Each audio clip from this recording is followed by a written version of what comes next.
Hello, friends. Welcome to the YouTube channel of Prince Civil Services. Myself, Anirudh Singh, and today we are going to discuss an important topic related to the disqualification of the membership of the parliament. Why this topic? Because it was in the news recently about Rahul Gandhi कि सूरत की एक court के एक verdict के बाद, एक judgement के बाद राहुल गांधी की लोकसभा की सदस्यता रद्द कर दी गई, उनकी लोकसभा की सदस्यता चली गई। तो क्या था मुद्दा? डिस्क्वालिफिकेशन से संबंधित हमारे संविधान में, हमारे देश में जो पार्लियामेंट कानून बना है उससे संबंधित क्या प्रावधान है? किस आधार पर किसी सांसद को या विधायक को विधानसभा या संसद से सदस्यता रद्द की जा सकती है उस व्यक्ति की? ठीक है, किस आधार पर वो निरर्हक घोषित किए जा सकते हैं? तो before move forward, an important piece of information for you. Prince Civil Services is conducting an online exam on the 16th April. 16 अप्रैल को एक ऑनलाइन एग्जामिनेशन कंडक्ट किया जा रहा है for those people who are interested in pursuing the graduation like BA, BSc, BCom along with the preparation of the competitive examinations such as IAS and RS. Simple 3 साल की BA और BSc के साथ में किस तरीके से कॉम्पिटिटिव एग्जामिनेशन की प्रिपरेशन की जा सकती है, आईएएस और आरएस जैसे एग्जामिनेशन की, उसके लिए प्रिंस सिविल सर्विसेज 3 साल की ग्रेजुएशन करवाता है. तो उसके लिए एक स्कॉलरशिप कम एडमिशन टेस्ट है. Those people who are interested can log in और register at the princecollegeseeker.com website and exam is going to be conducted on 16th April. Okay, let's move forward. What is the issue about Rahul Gandhi? 2019 में एक चुनावी rally के दौरान राहुल गांधी ने मोदी समुदाय से संबंधित एक स्टेटमेंट दिया था, जिसमें हालांकि उन्होंने टारगेट तो किया था जो हमारे फ्यूजिटिव्स हैं, ललित मोदी, नीरव मोदी जैसे लोग जो देश में बैंक घोटाला करके विदेश भाग गए, तो उनसे संबंधित एक स्टेटमेंट दिया था चुनावी रैली के दौरान. लेकिन उस स्टेटमेंट में उन्होंने कहा था कि why people with Modi surname are thieves, कि मोदी सरनेम वाले ही जो व्यक्ति हैं वो चोर क्यों होते हैं. ठीक है, टारगेट हालांकि उन्होंने कुछ व्यक्तियों के लिए किया था, लेकिन मोदी समुदाय जो इस देश में है, मोदी जो जाति है इस देश के अंदर, उसने इस स्टेटमेंट ने उनकी धार्मिक जो भावनाएं हैं उन भावनाओं को आहत किया, और इसीलिए राहुल गांधी के खिलाफ एक मानहानि का केस दर्ज कर दिया गया, डिफेमेशन का केस दर्ज कर दिया गया. 2019 में ये 19 की बात थी, 19 के केस दर्ज हुआ था. 2023 में सूरत कोर्ट का एक जजमेंट आया था. उस जजमेंट में सूरत की एक कोर्ट ने राहुल गांधी को मानहानि का जिम्मेदार या उत्तरदायी ठहराते हुए उनको 2 साल की सजा सुनाई थी. मानहानि में अधिकतम 2 साल की सजा ही दी जा सकती है, और वो अधिकतम सजा राहुल गांधी को दी गई थी. अब हमारे संविधान में जो निरर्हताओं संबंधी जो चीजें हैं, और एक हमारा जो कानून है representation of the people's act, उसमें एक प्रावधान है कि यदि किसी व्यक्ति को 2 या 2 से ज्यादा साल की सजा हो जाती है, किसी मेंबर ऑफ पार्लियामेंट को या एमएलए को, तो उसकी उस विधानसभा की या संसद की जो सदस्यता है वो रद्द हो जाएगी. ये प्रावधान है, वो उसी को हम आज थोड़ा डिटेल में समझने की कोशिश करेंगे.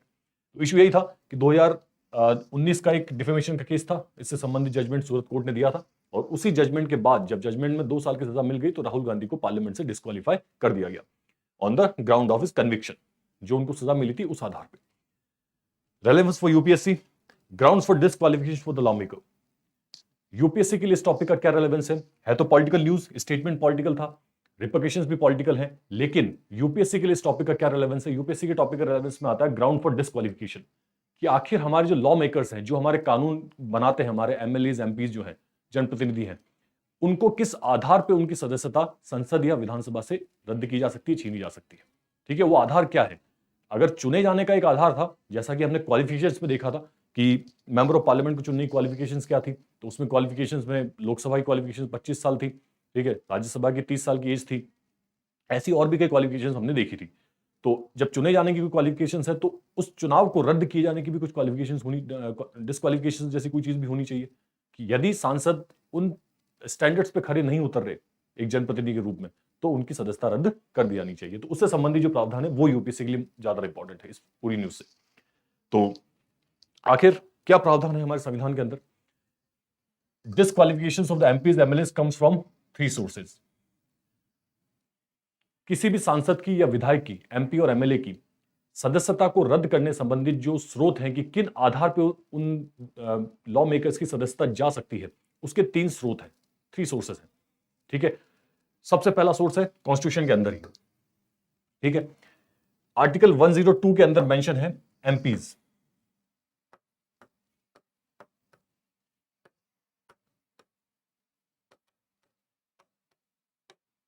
हमारे जो सांसद हैं उनकी सदस्यता को किस तरीके से रद्द किया जा सकता है, किस आधार पर रद्द किया जा सकता है, उससे संबंधित प्रावधान आर्टिकल 102 के अंदर है। ठीक है, और आर्टिकल 191 के अंदर एमएलए से जुड़ी, मेंबर ऑफ लेजिस्लेटिव असेंबली, हमारे जो विधायक हैं, जो राज्य की विधानसभाओं में चुन के जाते हैं, ठीक है, उन विधायकों की सदस्यता किस आधार पर रद्द की जा सकती है, उससे संबंधित प्रावधान आर्टिकल 191 के अंदर, अनुच्छेद 191 में। तो ये दो चीजें संविधान के अंदर, ये सबसे पहला स्रोत है, पहला सोर्स है कि इन आर्टिकल्स में, आगे डिटेल में देखेंगे इन आर्टिकल्स में क्या क्या लिखा है। तो इन आर्टिकल्स के तहत जो प्रावधान है उस आधार पर सांसद की सदस्यता या विधायक की सदस्यता जा सकती है। ठीक है, दूसरा सोर्स क्या है? दूसरा है 10th शेड्यूल, 10वीं अनुसूची।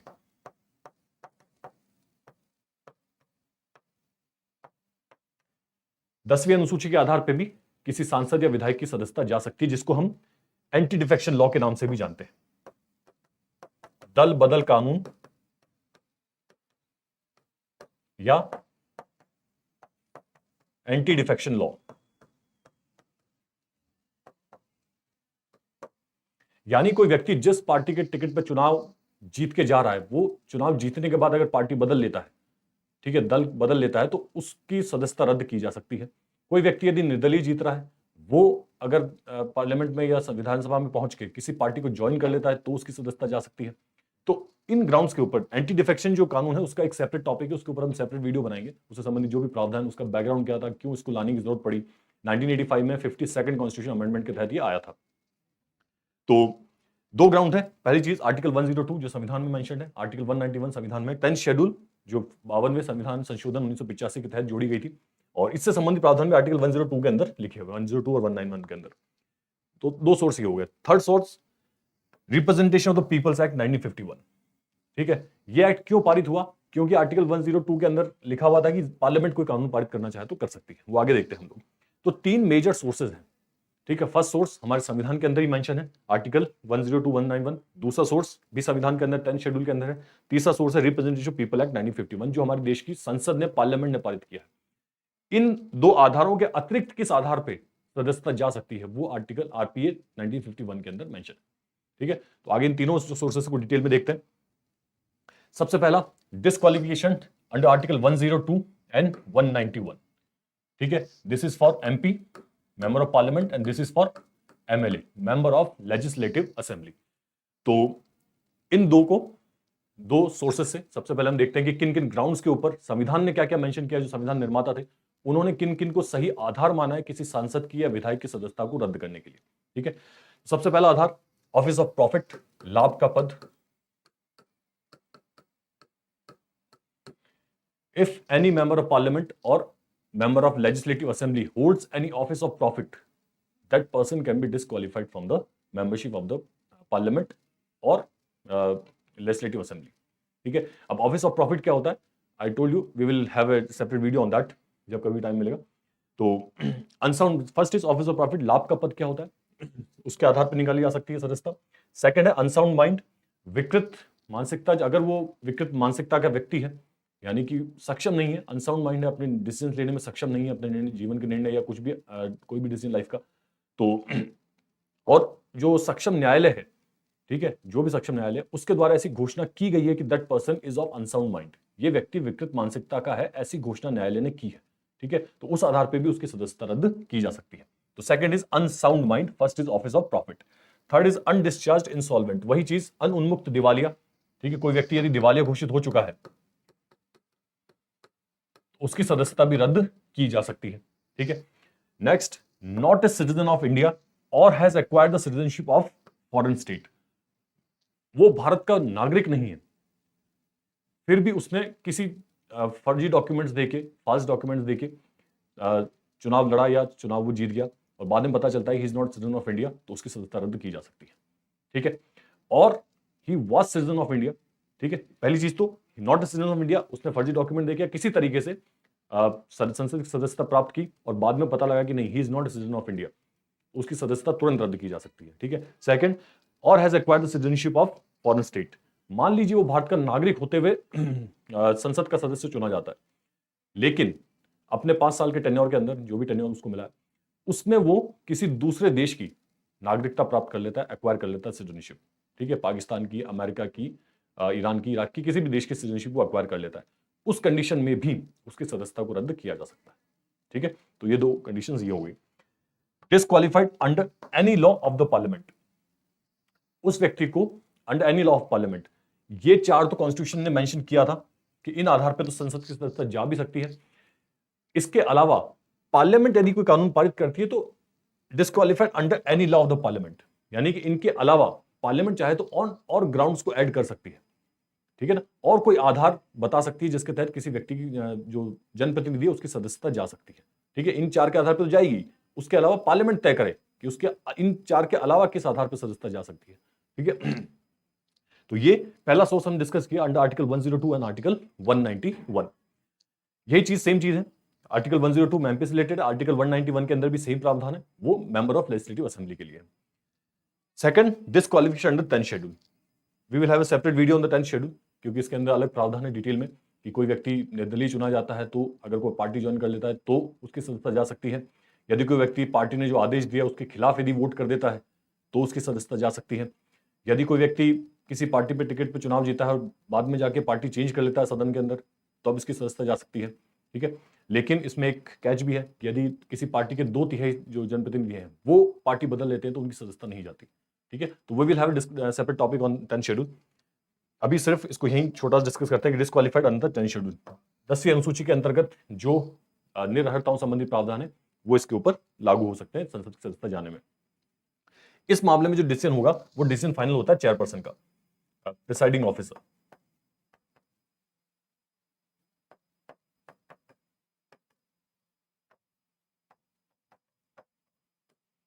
अगर 10th शेड्यूल 10वीं अनुसूची के अंतर्गत यानी कि दल बदल कानून के अंतर्गत यदि किसी व्यक्ति की सदस्यता जाती है तो उसके लिए जो फाइनल डिसीजन लिया जाएगा वो लिया जाएगा प्रिसाइडिंग ऑफिसर, जो पीठासीन अधिकारी है उसके द्वारा वो डिसीजन लिया जाएगा।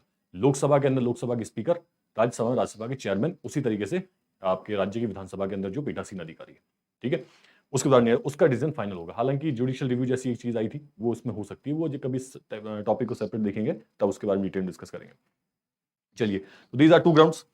थर्ड ग्राउंड जो ये लिखा हुआ था कि disqualified under any law of the parliament, यानी कि इनके आधार पे पार्लियामेंट भी चाहे तो कोई और ग्राउंड्स भी ऐड कर सकती है। तो पार्लियामेंट ने कौन सा ग्राउंड ऐड किए?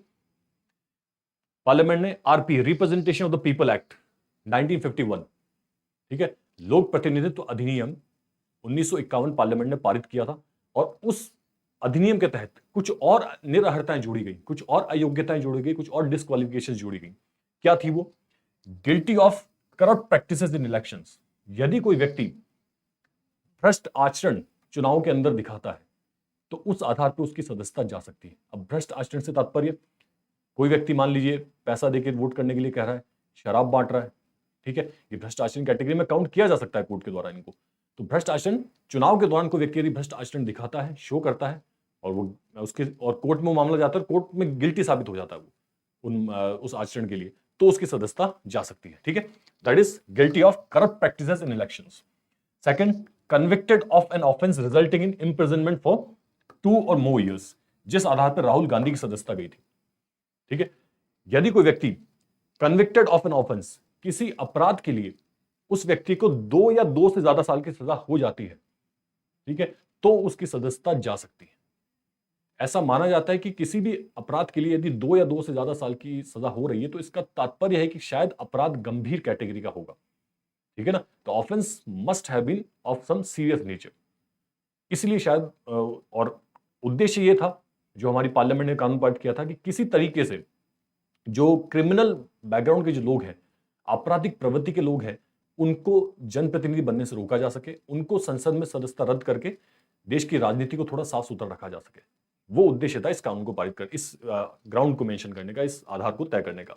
Convicted on offence resulting in the imprisonment for 2 or more years, किसी अपराध जिसमें उस व्यक्ति को 2 या 2 से ज्यादा साल की सजा हुई है, उसकी संसद की सदस्यता जा सकती है, विधानसभा की सदस्यता जा सकती है। ठीक है, जैसा कि आपने देखा राहुल गांधी को 2 साल की सजा हुई थी और तुरंत राहुल गांधी की संसद की सदस्यता चली गई। इससे पहले भी कई केसेस हुए हैं, लालू प्रसाद यादव के केस में भी हुआ था और आपके अभी उत्तर प्रदेश के एमएलए थे आजम खां, उनके केस में भी हेट स्पीच दिया था उन्होंने, उसमें भी उनको सजा हुई थी, उनकी सदस्यता रद्द कर दी गई थी। Failed to submit account of his election expenses, वो अपना जो चुनावी खर्चा है, जो भी चुनाव की खर्च की लिमिट है, ठीक है, इलेक्शन कमीशन डिसाइड करता है कि आप एमएलए के चुनाव में कितना खर्च कर सकते हैं और एमपी चुनाव में कितना कर सकते हैं। नॉर्मली अंडरस्टैंडिंग है कि 28 लाख के आसपास एमएलए के चुनाव में खर्च किया जा सकता है और 70 लाख के आसपास एमपी के चुनाव में खर्च किया जा सकता है एक कैंडिडेट के द्वारा मैक्सिमम। और उसका पूरा खर्चा आपको चुनाव आयोग को चुनाव समाप्ति के जो टाइम पीरियड चुनाव आयोग देता है उस टाइम पीरियड के अंदर आपको चुनाव आयोग को सौंपना पड़ता है कि मैंने एमपी का मेंबर ऑफ पार्लियामेंट का इलेक्शन लड़ा था और 70 लाख की जो लिमिट थी उसके अंदर अंदर मैंने खर्चा किया अपने प्रमोशन में, चुनाव जीतने में या चुनाव लड़ने में। जीतना वितना दो जनता के हाथ में। तो यही कि fail to submit account of his election expenses, जो उसने चुनावी खर्च किया उसका जो ब्यौरा उसको देना पड़ता है वो चुनाव आयोग को सबमिट करने में वो विफल रहा विद इन टाइम, जो समय सीमा निर्धारित की गई थी, तो भी उस व्यक्ति की सदस्यता जा सकती है। Next, have any interest in the government contracts, सरकार जो ठेके देती है, ठीक है, गवर्नमेंट जो भी कॉन्ट्रैक्ट देती है सड़क बनाने का, ऑफिस बनाने का, कोई भी इंफ्रास्ट्रक्चर का कोई आपके मैन्युफैक्चरिंग का हो सकता है, सर्विस का हो सकता है, इंफ्रास्ट्रक्चर का हो सकता है, ठीक है, सड़क बनाने का हो सकता है, बांध बनाने का, कुछ भी कॉन्ट्रैक्ट जो है, ठीक है, छोटे से छोटा कॉन्ट्रैक्ट या बड़ा कॉन्ट्रैक्ट, कोई भी कॉन्ट्रैक्ट सरकार देती है, उस कॉन्ट्रैक्ट में हैव एन इंटरेस्ट, उसकी व्यक्ति यदि कोई रुचि है, उसका हित जुड़ा हुआ है मेंबर ऑफ पार्लियामेंट का उस कॉन्ट्रैक्ट से, उस जो गवर्नमेंट ने जो कॉन्ट्रैक्ट रिलीज किया, टेंडर रिलीज किया उसमें, तो उस व्यक्ति की सदस्यता जा सकती है, उस जनप्रतिनिधि की सदस्यता जा सकती है। ठीक है, तो गवर्नमेंट के जो ठेके दिए जाते हैं, गवर्नमेंट के जो कॉन्ट्रैक्ट दिए जाते हैं, उसमें जनप्रतिनिधि अपना हित नहीं देख सकता। ठीक है, जनप्रतिनिधि का उसमें कोई हित नहीं होना चाहिए। नेक्स्ट, ही इज डायरेक्टर और होल्ड्स ऑफिस ऑफ प्रॉफिट, वही चीज है, office of profit in corporation in which the government has at least 25% share. एक ऐसा निगम, एक ऐसा कॉर्पोरेशन, ठीक है, कोई भी कंपनी गवर्नमेंट की है, कोई कंपनी जिसमें गवर्नमेंट का 25% शेयर है, एटलीस्ट 25% या उससे ज्यादा, लेकिन अगर किसी कंपनी में गवर्नमेंट का 25% शेयर है, तो उस कंपनी में या उस कॉर्पोरेशन के अंदर अगर कोई जनप्रतिनिधि डायरेक्टर के पद पे है या कोई भी ऑफिस ऑफ प्रॉफिट होल्ड करता है, ठीक है, लाभ का पद उस कंपनी में धारण करता है, उस कॉर्पोरेशन में धारण करता है, तो उसकी सदस्यता जा सकती है। ठीक है ना, वही चीज है, आप अपना दो जगह से हित नहीं ले सकता, एक तरफ आप जनप्रतिनिधि हो, दूसरी तरफ आप सरकार से जो कार्यपालिका एग्जीक्यूटिव उससे पैसा उठा रहे, तो वो दोनों चीजें एक साथ नहीं हो सकती। ऑफिस ऑफ प्रॉफिट का ही कॉन्सेप्ट है, विधायक और कार्यपालिका में कोई कॉन्फ्लिक्ट ऑफ इंटरेस्ट ना हो, इसी को ध्यान में रख के लाभ का पद बनाया गया था, कभी सेपरेट डिस्कस करेंगे इस बारे में। तो ही इज डायरेक्टर ऑफ और holds office of profit in corporation which the government have at least 25% share. तो अदर कोई ऐसा है, कोई व्यक्ति जो ऑफिस ऑफ प्रॉफिट होल्ड करता है, तो उसकी सदस्यता जा सकती है। Next, dismissed from the government service, यदि कोई व्यक्ति गवर्नमेंट सर्विस से इसलिए डिसमिस किया गया है, इसलिए उसको गवर्नमेंट सरकारी नौकरी से हटाया गया है क्योंकि उसने क्या किया था, corruption, because he was involve in corruption, भ्रष्टाचार में लिप्त था, ठीक है, या डिसलॉयल्टी टुवर्ड्स द स्टेट, या राज्य के प्रति जो थी वो डिसलॉयल्टी थी, वफादारी नहीं थी राज्य के प्रति। ठीक है ना, क्योंकि सरकारी जो अधिकारी होते हैं वो राज्य के प्रति वफादारी होनी चाहिए, उनकी सरकार के प्रति होनी चाहिए, संविधान के प्रति होनी चाहिए। ठीक है ना, after all government officials has to work under the political executive. तो आप सरकार, आप मान लीजिए आप देश की आप सरकारी अधिकारी, लेकिन आप राष्ट्रगान का अपमान कर देते हैं, संविधान का अपमान कर रहे हैं, तो वो क्या, डिसलॉयल्टी टुवर्ड्स द स्टेट। तो आप या तो करप्शन में इन्वॉल्व हो रहा है कोई गवर्नमेंट ऑफिशियल, या वो राज्य के प्रति वफादार नहीं है। ठीक है ना, तो भी, और वो मान लीजिए और उसको गवर्नमेंट सर्विस से डिसमिस किया गया इन आधार पे, और वो चुनाव जीत के पहुंच जाता है, तो उसको भी क्या किया सकता है, उसकी सदस्यता रद्द की जा सकती है। Convicted for the promoting enmity between different groups, ठीक है, मल्टीकल्चरल सोसाइटी है, ठीक है, बहुत ही विविधताओं भरा देश है हमारा, कई धर्म के लोग, कई संस्कृति के लोग, कई भाषा बोलने वाले लोग रहते हैं। तो दो ग्रुप्स के बीच में, दो समूहों के बीच में यदि कोई जनप्रतिनिधि दुश्मनी क्रिएट करने की कोशिश करता है, लड़ाने की कोशिश करता है, दोनों के बीच में मतभेद क्रिएट करने की कोशिश करता है, ठीक है, तो भी उसकी सदस्यता जा सकती है। क्योंकि एक जनप्रतिनिधि होने के नाते आपको राष्ट्र हित के बारे में सोचने के लिए, आप राष्ट्र हित के बारे में आपको सोचना आपका कर्तव्य है, और इस स्थिति के अंदर आपकी जिम्मेदारी बनती है कि देश की एकता और अखंडता सुरक्षित रहे। ठीक है ना, वही आप शपथ लेते हो संविधान की। तो इस स्थिति में आप जब दो समूहों को, चाहे धर्म के नाम पे, जाति के नाम पे, भाषा के नाम पे यदि आप लड़ा रहे हो, उनके बीच में दुश्मनी पैदा कर रहे हो, तो इसका मतलब आप जनप्रतिनिधि के रूप में आपसे जो आकांक्षा है, आप उन आकांक्षाओं को पूरा नहीं कर पा रहे। ठीक है ना, वो तो जनप्रतिनिधि से उम्मीद नहीं की जाती, तो इस आधार पर भी आपकी सदस्यता रद्द की जा सकती है जनप्रतिनिधि की। Next, found involve in teaching and promoting social crimes,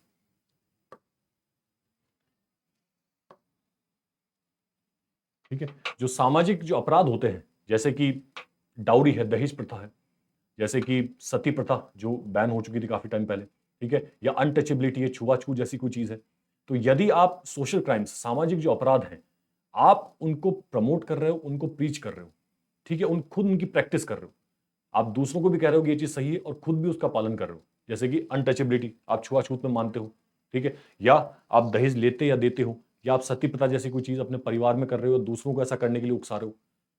तो ये जो सोशल क्राइम्स है, यदि आप इन सोशल क्राइम्स को करते हुए लिप्त पाया जाता है कोई जनप्रतिनिधि, तो उसकी सदस्यता भी जा सकती है। ठीक है, तो इज इट क्लियर?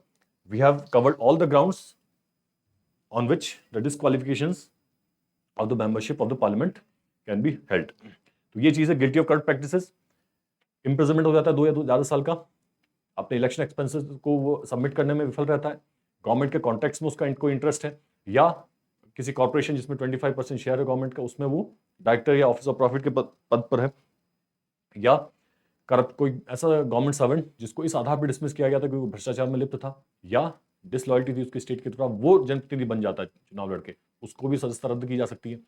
2 समूह के बीच में वो समूह को लड़ाता है, उनके बीच में मतभेद या दुश्मनी क्रिएट करने की कोशिश करता है, तो उनके बीच में भी उसके लिए सदस्यता जा सकती है।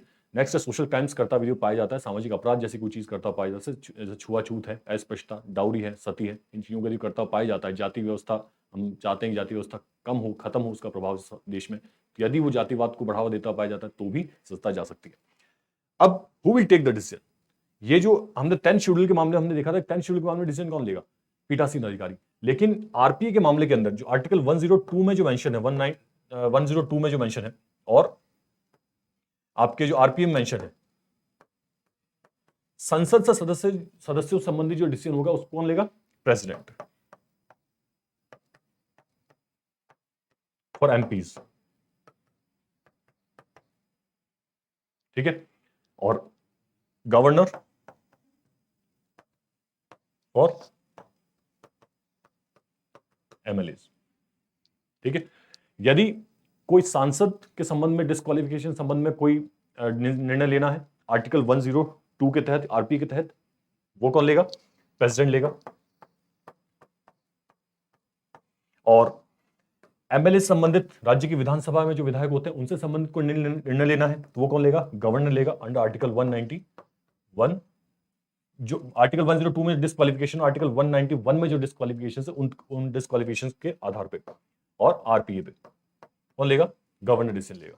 ठीक है, तो ये 2 चीजें हैं कि who will take the decision, president and governor in MPs and MLAs both the cases. ठीक है, चलिए next section 83 of the RP. अब ये जो राहुल गांधी की जिस आधार पर सदस्यता गई थी उसको थोड़ा सा डिटेल में देखते हैं। ठीक है, convicted of an offence resulting in the imprisonment for more than 2 और मोर देन 2 years। ठीक है, तो आखिर क्या है? आरपीए का एक सेक्शन है, सेक्शन 83 और 84, ये 2 इंपॉर्टेंट सेक्शन है। ठीक है, सेक्शन 83 क्या कहता है, जो हमने पढ़ा था कि यदि कोई इंसान, कोई व्यक्ति, कोई मेंबर ऑफ पार्लियामेंट या जो एमएलए है, 2 या 2 से ज्यादा साल की यदि उसको सजा हो जाती है तो उसकी सदस्यता चली जाएगी। ठीक है, शैल बी डिस्क्वालिफाइड। ठीक है, and shall continue to be disqualified for a further period of 6 years। Getting the point? 2 साल से या 2 साल से ज्यादा की सजा होती है तो उस लॉ मेकर की, उस एमपी या एमएलए की सदस्यता चली जाएगी। ठीक है, और सिर्फ सदस्यता नहीं जाएगी, वो अपनी डेट ऑफ रिलीज जो है उसकी, जब वो रिलीज होगा, मान लीजिए किसी व्यक्ति को 5 साल की सजा हुई, ठीक है, 2 साल से ज्यादा है, 5 साल की सजा हुई, वो डिस्क्वालीफाई हो गया, अब वो 5 साल जेल में बिता रहा है। अब जिस दिन वो जेल से रिलीज होगा 5 साल बाद, वो तुरंत ऐसा नहीं कि इलेक्शन लड़ने के लिए तैयार हो जाएगा, नो। 5 साल बाद जब वो रिलीज होगा, उन 5 साल प्लस 6 years, कितना हुआ? 11 years, 11 साल तक वो चुनाव नहीं लड़ पाएगा। तो इसमें क्या दिया हुआ है? जितने साल की सजा होती है और जब वो रिलीज होता है उस सजा को पूरा करके, उसके 6 साल बाद तक भी वो चुनाव नहीं लड़ पाएगा। ये आर्टिकल सेक्शन 83 ऑफ आरपीए के अंदर दिया हुआ। It is very much likely that UPSC will ask questions from this. ठीक है, getting the point? Article section 83 क्या है? कोई ऑफेंस, कोई जो पर्सन है, जो लॉ मेकर है, अगर वो एक ऐसा ऑफेंस कमिट करता है जिसमें उसको 2 या 2 से ज्यादा साल की सजा होती है तो उसकी सदस्यता चली जाएगी, और वो तब तक चुनाव नहीं लड़ सकता जब तक कि रिलीज होने के 6 साल बाद तक। ठीक है, 5 साल की सजा हुई, 5 साल बाद रिलीज हुआ, 5 + 6 years, यानी कि अब वो चुनाव कब लड़ेगा? 11 साल बाद। ठीक है, लालू यादव के केस में यही हुआ था। लालू यादव को जब सजा हुई थी 2013-14 के आसपास, तो उनकी 5 साल की उनकी सजा मिली थी चारा घोटाले केस में, और 5 साल के वो जेल में चले गए थे। उसके बाद 6 साल और उसमें ऐड हो गए थे, तो 11 साल करीब करीब वो चुनाव नहीं लड़ने की उनका प्रावधान था। तो जो भी ऐसा कोई व्यक्ति कन्विक्ट होता है तो उसके लिए 6 साल एडिशनल वो चुनाव नहीं लड़ पाएगा।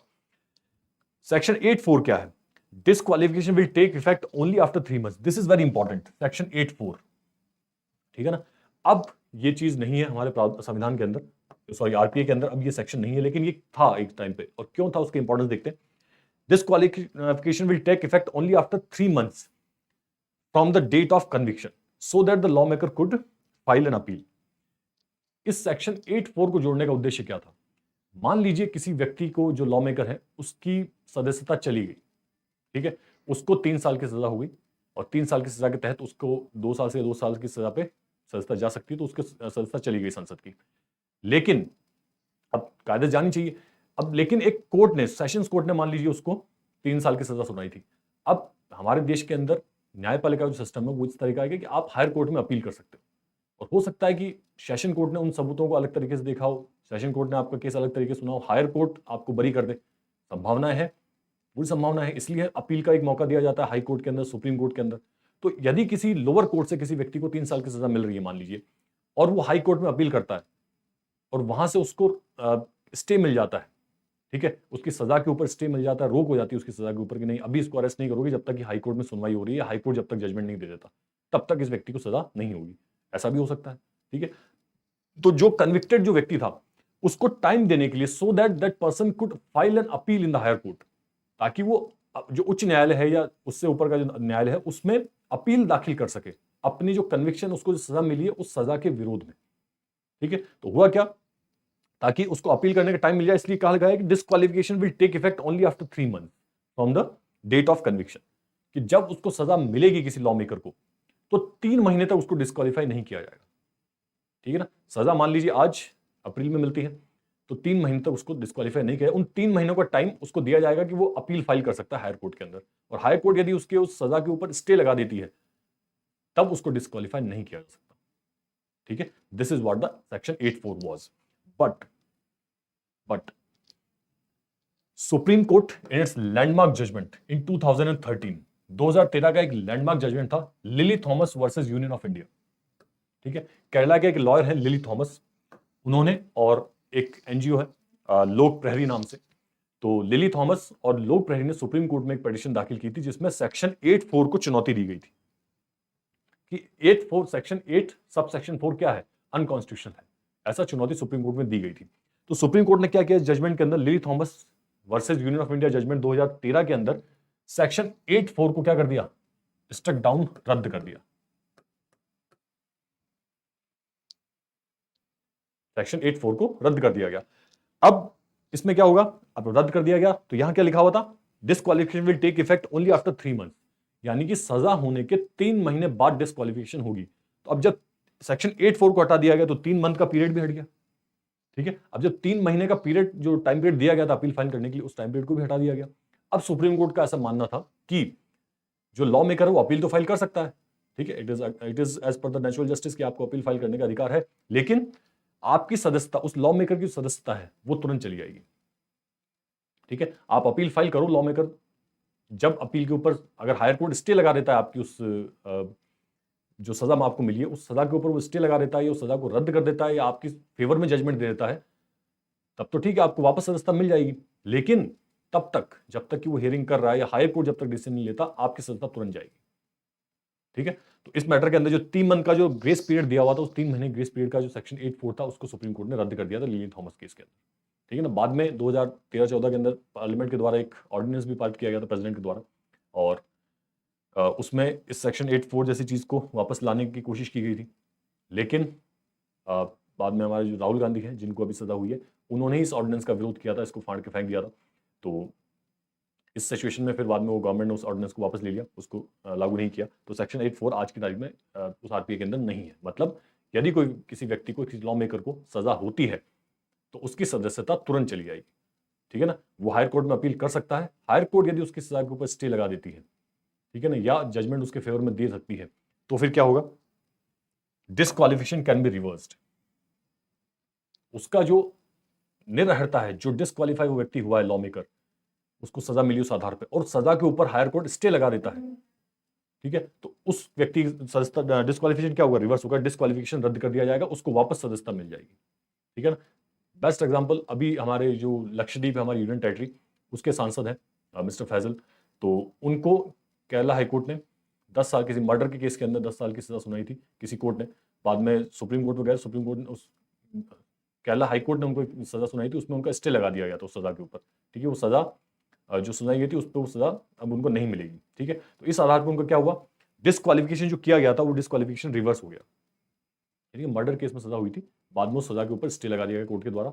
तो अब क्या हो गया, डिस्क्वालीफाई उनको जो किया गया था सजा मिलते ही, उस डिस्क्वालिफिकेशन क्या कर दिया गया, रिवर्स कर दिया गया, मतलब वो वापस मेंबर ऑफ पार्लियामेंट बन गए, ठीक है। तो डिस्क्वालिफिकेशन रिवर्स किया जा सकता है कब, if a higher court grants a stay on the conviction, जो सजा है उसके ऊपर रोक लगा देती है, या decides the appeal in the favour of the law maker, या जो अपील फाइल की गई उसमें लॉ मेकर के फेवर में जजमेंट आ जाता है, ठीक है। तो इस सिचुएशन के अंदर उसके ऊपर स्टे, उस सजा जो डिस्क्वालिफिकेशन उसको रिवर्स किया जा सकता है। तो that's all for today. Today we tried to understand how the disqualification process works, किस आधार पे, किस ग्राउंड्स पे मेंबर ऑफ पार्लियामेंट को डिस्क्वालीफाई किया जा सकता है, ठीक है। और I hope you now have a better understanding about the disqualification issue of the members of parliament and the issue in which on the ground which Rahul Gandhi was disqualified. Okay, that's all from my side today. Thank you very much.